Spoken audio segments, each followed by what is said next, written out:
Well, it starts in the home. And I'll tell you how it started for me.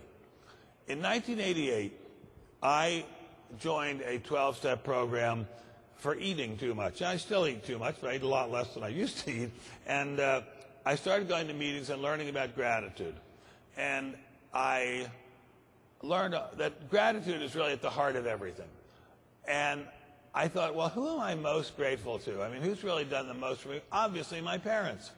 And my parents were getting old. They were not by any means hard up, but they were getting old and they were lonely, and they were losing their mobility little by little. And so I made a vow that I was going to go visit them once a month and just hang out with them. Just talk to them, listen to them, hear what they had to say, hear their stories. So I started just flying from L.A. to Washington, D.C., where my parents lived, and just hanging out with them. They were at first bewildered. What's he doing here? What does he want? And but I would just sit there with them like a dog. I mean, who doesn't like a dog? If there's anyone here who doesn't like a dog, you're in trouble. And and I would just sit there, and my mother would tell her stories about growing up in a very, very small town in upstate New York during the Great Depression. Her father died when she was very young, and how hard that was and how difficult, and her great times going to college at Barnard in New York City during the Great Depression, how much she had enjoyed that even though it was during the Great Depression. And my father would tell his stories about having to work and try to get all kinds of jobs during the Great Depression. And the happiest day he ever had, lying in his college bunk at Williams College, listening to the 1931 World Series on the radio. And I would just listen to them, and they would tell these stories over and over. And my father would talk about what it was like being in the Navy during World War II, and just blood-curdling stories. My father, for most of the rest of his life, lacked hearing in one ear because of that. But I mean, that's small change compared with what many people went through in that war. And I would just listen to these stories over and over again. And my parents got to really look forward to my coming there, and they would save up their stories, their anecdotes, and we would have a great time. And I would drive them over to the eastern shore of the Chesapeake Bay, and we'd drive down to Easton, Maryland, and Oxford, Maryland, or else we'd drive over to the Hunt Country and go to the Plains or Middleburg, and just have a great time. And nothing spectacular. I'm not a brain surgeon. I'm not Freud. I couldn't figure out anything deep about them, but just kept them company and repaid to them some of what they'd done for me. And I kept thinking to myself, you know, my father was quite a famous economist. He was the chairman of the Council of Economic Advisors for Mr. Nixon and Mr. Ford. And I was a young speechwriter at the White House. I was one of the youngest people on the staff. And I would often call him up with a question. Can you find out how much GNP per capita has increased since 1944 or something like that? And I would always say to him, don't do it if you have anything more important to do. And I would think, well, wait a minute. He's the chief economic advisor of the president. Possibly he does have something more important to do. My father would never say that. He would always say, what's more important than helping my one and only son? And I don't remember my father ever turning me down when I asked him for anything, except in high school I wanted a Corvette, and he would not get me a Corvette. Believe me, I haven't forgotten, Pop. Anyway, and so I would stay with them, and at the beginning of 1997, after I'd been doing this about 9 years, my mother wrote me a note. She said, I never thought anyone would pay so much attention to me. You cannot imagine how this has redeemed my life. I can't thank you enough. And I was thinking, this is great. This is great. This is what I always wanted to do. I've screwed up so many things. You know, it's interesting. When they do these introductions for me and show little video clips of me, if they showed you the video clips of the bad things I had done, that would be really interesting. I mean, you cannot imagine I've done this many good things and this many screwed up, difficult, crazy things. And I thought I'm doing something right. And I really look forward to many more years of doing that. And then my mother had a heart problem in 1997. I flew there to Washington. She was dead by the time I got there. I felt terrible, but as I sat by her graveside, I thought I did something right. I paid something back. Then my father was lonely, desperate. He'd never even been out on a date with another woman besides my mother. He was so devoted to my mother that if he walked down the street and saw a beautiful woman passing by, he would avert his eyes. It was amazing. And he was devastated. He was so alone. So I got an apartment down the street from him in Foggy Bottom in Washington, and I stayed with him and kept him company. My wife was very, very indulgent about my being away from home so much. And just little by little, he would tell the stories and cry and tell the stories and cry. And little by little, he started to come out of his shell, and he and I would go for rides. And then he met a woman at the funeral of a friend of his and started going to symphonies and concerts and plays and operas with her. And he was happy again. He had company. And he fell madly in love with this woman.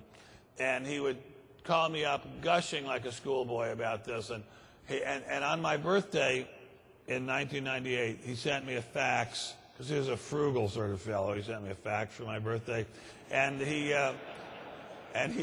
and it didn't do him a damn bit of good, because the IRS took it all when he died anyway, and or 55% of it. And he said, for the happy birthday to the best son in the world, my support, my advisor, my confidant, my best friend. And I was so happy. I thought, wow, this is great. He's never turned me down. He's been so good to me all my life, and I'm paying it back. So we had a lot of fun. Then one day, July 25th, 1999, he called me and said, I'm in the hospital. I had severe chest pain last night. He said, you don't need to come, but I'd like it if you did. So I immediately came there. So did my sister. We stayed with him. He got sicker and sicker and sicker and sicker, as people tend to do in hospitals. Now, if you could get some software called medical intelligence, then we'd really be somewhere. And yeah, that's very much needed. And or just called medical stop killing your patients software would be good too. Anyway, and I stayed with him for about 6 weeks. It just got worse and worse and worse. Occasionally he'd have a rally, but little by little he was getting worse. And I would just sit with him. I would watch the TV with him. I'd read him stories from the sports section of the Washington Post. He was, poor guy, he was an avid Redskins fan. How I wish he could see them this season. It would make him so happy. Anyway, he got sicker and sicker and sicker. And my sister came down. She stayed with him, and we both talked to him. And I would think, there's this guy who's taken care of me all my life. I don't mean financially, but taken care of me all my life, and been with me and been my bulwark against any kind of problem. He's fading out. What am I going to do? And one day at the beginning of September, the doctors came to us, my sister and me, and said, he can't make it. We're going to give him an overdose of morphine, and that'll be it. And I said, well, I don't want you to do that, but if you really feel his condition is hopeless, he's in a coma by now, take him off life support. So they said, we're going to do that, and he'll be gone in about 5 minutes. So my sister and I sat there in the room with him, each one holding a hand. I was holding his right hand, my sister was holding his left hand. And we were reading him the Psalms, and I kept thinking, what am I going to do? I mean, what am I going to do without my father? And this was by this time I was already doing Win Ben Stein's Money, and I was thinking, what am I going to do?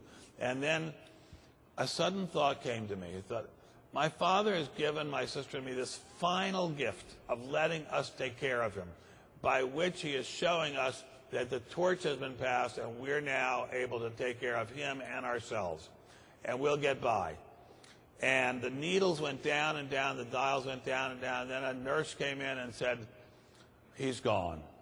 And we felt terrible, sick, just awful. And I inherited their apartment at the Watergate, and I kept it pretty much as it was when they were there. And I go there a lot, and I just look at their notes to each other and their cards to each other and the gifts they gave each other and the books and the articles that my father wrote in profusion, and they're all scattered still all around the apartment. And I think to myself, this is what it's about, caring for one another. And it starts in the family. It starts in the family.